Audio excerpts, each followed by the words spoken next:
Salutations everybody, it is Matty here today and our eyes are locked on 2021, seeing what CD Projekt Red can bring to the table for Cyberpunk 2077. Outside of course, all the bug fixes and glitches and all that stuff, but we talked about that for like 18 videos, okay? In today's video, we want to talk about features, items, mechanics that can be added into the game beyond the technical level that we've all talked about for weeks on end. So today, ladies and gentlemen, I get into 7 things, features, and whatever I would like to see added into Cyberpunk 2077. I'd like to hear what you want to have added in the game as well, so fire away down below and let's get this started. And now, a word from our sponsor. Excuse me, sir, do you have your priorities straight? Huh? What's up? Yeah, I bought a PS5 and put my family in considerable amounts of debt. Why? Yeah, I think I have my priorities in check. Well, do you take care of your balls Yo, then? what?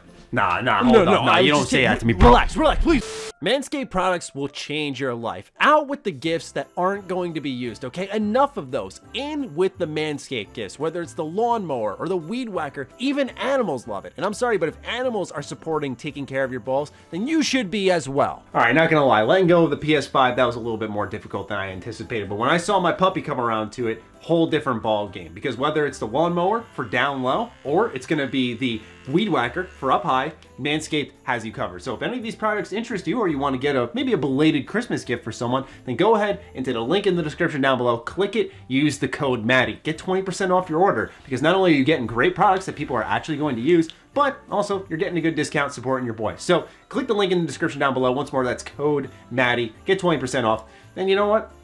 I'm gonna go use these now. See ya. Number 1 is gonna be, hello, Minigames. Did everyone forget about Gwent? That like took the world by storm back in 2015 when The Witcher came out. In fact, it was so popular, it got its own single player campaign, which was incredible, by the way. Go out, play Thronebreaker, The Witcher Tales. It is a phenomenal game, but point being is that that's how good and deep Gwent was. I cannot believe that one of the biggest oversights was that for Cyberpunk. It's like that game within a game, and I know that just doesn't come to you, but the fact that there wasn't even like, hey, let's play some poker or pool. The fact that there's no mini games is crazy. Now, granted, I'm a little spoiled by the Yakuza franchise. Maybe Judgment a little bit, okay? The games that are known for mini games and they're so crazy and off the walls, where you can have your own cabaret club and then go on a date and then you can race RC cars, and there's just an almost seemingly limitless amount of things to do in the Yakuza games, and it's phenomenal and it creates its own identity. So I'm not asking for that much, although I certainly would not be complaining, but I think people are looking for more things to do outside of the objectives on the map, outside of the gigs, outside of the side jobs, outside of buying new cars. We want to do more activities, and why there isn't any type of definitive mini game for Cyberpunk after how well Gwent did is beyond me. I can only imagine this is something that will be added to the game. If it's not, I'll be shocked, because Cyberpunk 2077's open world goes for a lot of realism in a weird way. Like, it feels grounded. It feels just lifelike. And I think a lot of that's driven by the population and the amount of buildings, and you see people doing their own thing. And it'd be interesting to just stroll up and play a game of pool, kind of like maybe we see in Red Dead, where you could sit down and play a game of poker. That's awesome. So the fact that this game doesn't have mini games or all the things in between is one of its bigger problems, and I think this is something that needs to be addressed. Which perfectly brings us to number 2, dynamic events between waypoints. So one thing that I think Cyberpunk 2077 falls prey to, and I don't think it's the worst thing in the world, is waypoint chasing. You open your map, you set a marker, you run to it, you complete your mission, you complete your gig, whatever. And it does change a little bit, because you're like, these gigs are very fun. Like, the level design here was really good, even though it was just go here, kill that. Or, hey, the writing in this side quest was fantastic, so I enjoyed myself. So that kind of takes you away from that moment, but still the point A to point B is all the same. There's nothing emergent happening in the world to take you away from your objectives. I think that Cyberpunk could use that in between some of those waypoints there, like stopping crime, or getting into some type of firefight, or maybe helping a civilian in some way, shape, or form, or a conversation that could happen, or once again, tailing back to my first suggestion, mini games. There needs to be life between the waypoints, because what's happening is we see people going about their days, but they don't seem to have a goal, a destination. And I know this is a pretty big ask, but at the end of the day, to make a true living, breathing city, this is something that I think does need to be nailed down. Something in between is missing there in Cyberpunk's open world. And what's weird is when you're looking at it, when you're driving around it, it is one of the better better open world games I have seen, in my opinion. Like, just visually, design wise, it's dense, it's beautiful, it's dark, it's scary. Like, it's a lot of things. It is so lifelike, and all it needs are those things in between. So whether it's dynamic crimes, kind of like what we saw in Spider-Man even, I don't know what they could add, but there is so much content here that I'm not really complaining. But I think to bring the world to the level that they're seriously aiming for, like you could see it within all of the design, they need something in between. Whether that's mini games or more activities is up to them. I think mini games would be more safe, because what's happening is you have so many waypoints and objectives on the map already that if suddenly you start to throw dynamic stuff in the middle, all that will begin to overlap, and that could get very chaotic and cause a lot of issues for players and unforeseen bugs, glitches, and we already know how that went. So you know, I think option A is better, but just another suggestion on top of it. Number 3, more endgame shops for legendaries and all that stuff. So a lot of locations in this game will have just random legendaries lying about. Like, they're set to be there. You are supposed to loot them, kind of like, say, a rare weapon or a piece of armor that we've seen in an Elder Scrolls game or a Fallout game, like that unique loot. You do have that in this game, and it's awesome. But what's weird is the economy in this game is very fun, I think, to bend around. You know, you're looting tons of weapons, you're selling them at vendors, but all these vendors just have like random assortments of gear. Like, you don't see, for example, oh, this is a legendary Ripper Doc, and oh, this is a rare Ripper Doc, and oh, this is a common, let's say, clothing distributor. There's no tiers there. So it's hard to tell with when you're at a certain level where you should go. So what I found myself doing is just popping around the map in random places. Eventually, I just gave up because I was like, I like going to these shops. I have all this money that I do want to spend, but it's just a pain in the butt to find out where to spend it. So I just go play objectives, finish quests, and loot. And that's pretty much it. That's how I get my best armor and my best weapons. And then you upgrade it from there through the crafting, which my character happens to be proficient at.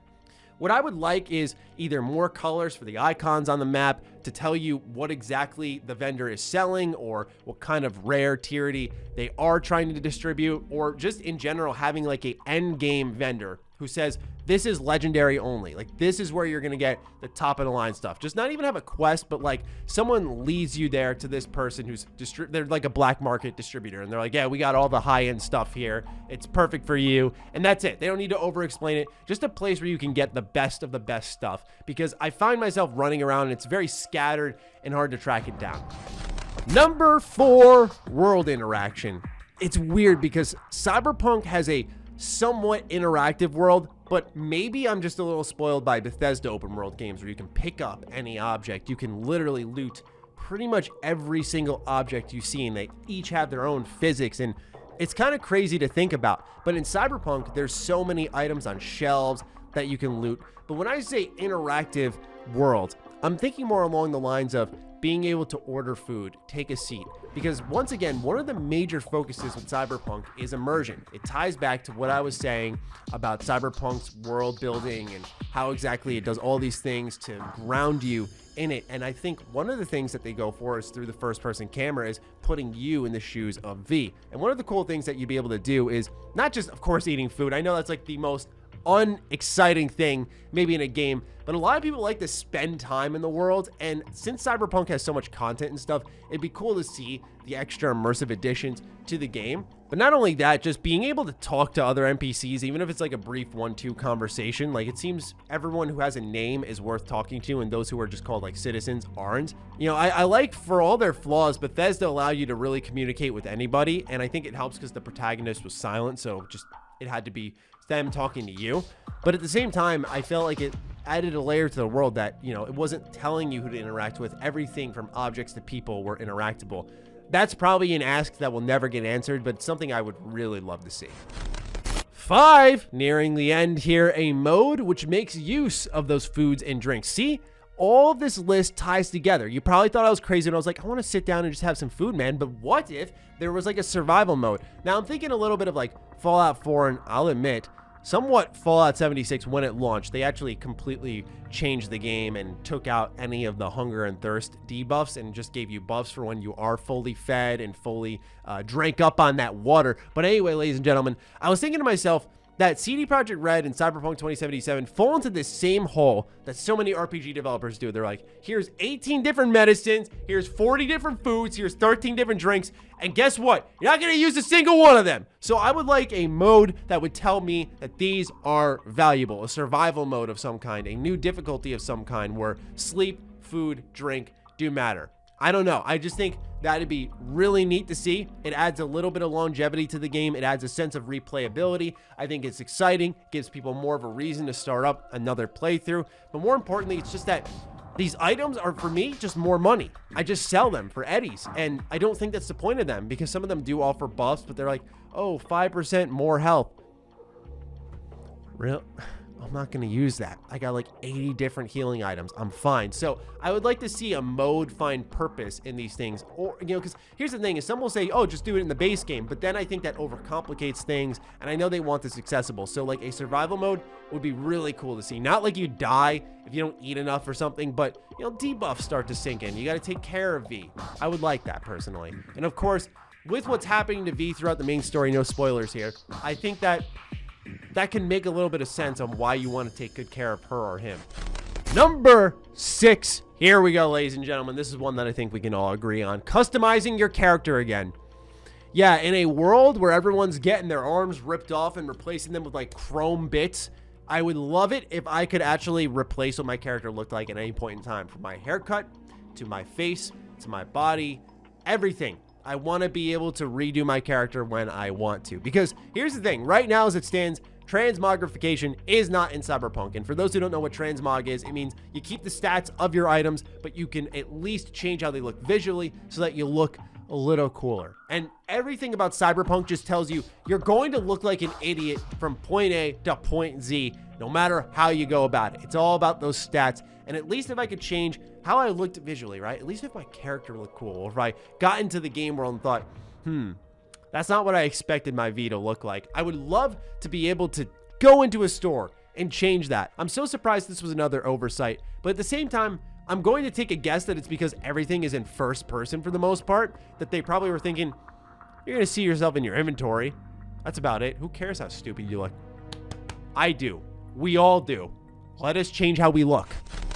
All right, number 7, and this one's just a pet peeve, but I think it's one that we can all share, and it's that this game needs animated stealth kills pronto, okay? Because what happens is you're choking everyone out. I like katanas. I like the bats. I like all the melee objects they added into this game. In fact, Cyberpunk is one of the few open world games where its melee combat actually has some punch to it. The fact that I can have a katana and there's a whole stealth skill tree, but there isn't like a stealth takedown for your swords.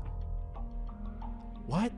And I'm not asking for like Dishonored, but I mean, that would be pretty cool. But like the fact that you can't just put your sword in someone's back or just take their head off or grab them and cut their, I don't know, whatever. I mean, there's the fact that you can't do any of that in this game, another drastic oversight. You see, a lot of these features I think could be added because stealth takedowns, like if I have a sword, why am I going to put that away and then choke the person out, right? Like I'm going to obviously want to use the sword or the dagger or the iron that I got or the bat. Like, I know it adds more animations to the game, but I was just so surprised that this was not a thing. And it would be a perfect perk to add to the stealth tree.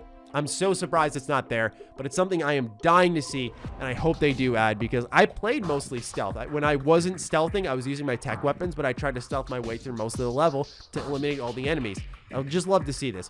So ladies and gentlemen, that does it for me. These are 7 features, things, and whatnot that I would like to see added into Cyberpunk 2077 throughout 2021. Of course, there's plenty more to discuss, and we'll have many videos on that. But for now, these are just some features, some little things that I think are feasible that I could ask for. So, ladies and gentlemen, with that, I leave it in your hands. Let me know what you're thinking in the comments down below. Other than that, follow me on Twitter, follow me on Instagram. Those links are in the description down below. Big thank you to all of the patrons, all of the members who continue to push the limits of the content here. Stay sexy, stay active. I love you all. Peace.